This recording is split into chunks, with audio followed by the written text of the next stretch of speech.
அகர் அகர் வச்சு ஜெல்லி எப்படி செய்யுதுன்னு பார்க்கலாம். இன்றைக்கி 2 டைப் ஜெல்லி பண்ணியிருக்கேன்.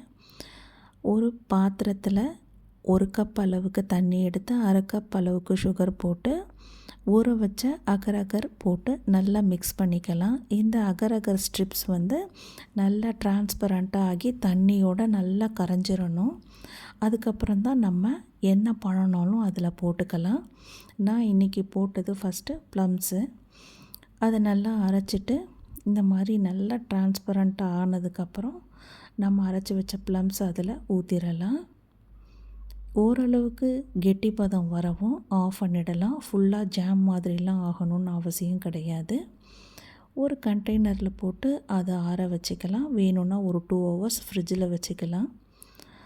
அதே மாதிரி 1 கப் அளவுக்கு தண்ணி போட்டு 1/2 கப் அளவுக்கு சுகர் போட்டு நம்ம ஊற வச்ச அகர் அகர் 3 கிராம் அதையும் போட்டு நல்லா டிரான்ஸ்பரண்ட்டாக ஆகணும். நல்லா கரைஞ்சிருச்சு, வெறும் தண்ணி மட்டும்தான் தெரியுது. அதுக்கப்புறம் நம்ம அரைச்சி வச்ச மாம்பழத்தை அதில் போட்டுக்கலாம். போட்டு நல்லா மிக்ஸ் பண்ணிவிட்டு ஓரளவுக்கு கெட்டி பதம் வரவும் அதையும் ஒரு கண்டெய்னரில் போட்டுக்கலாம். கண்டெய்னரில் ஊற்றி கொஞ்ச நேரம் ஒரு 2 hours போல் நல்லா ஜில்லுன்னு ஆகிற வரைக்கும் ஃப்ரிட்ஜில் வச்சா போதும். நீங்கள் வெளியில் வச்சாலுமே அது கெட்டியாயிரும். சில்லுன்னு சர்வ் பண்ணும்போது ரொம்ப நல்லாயிருக்கும்.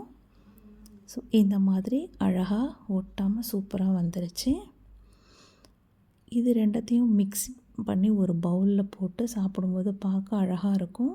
டேஸ்ட்டு சூப்பராக இருக்கும்.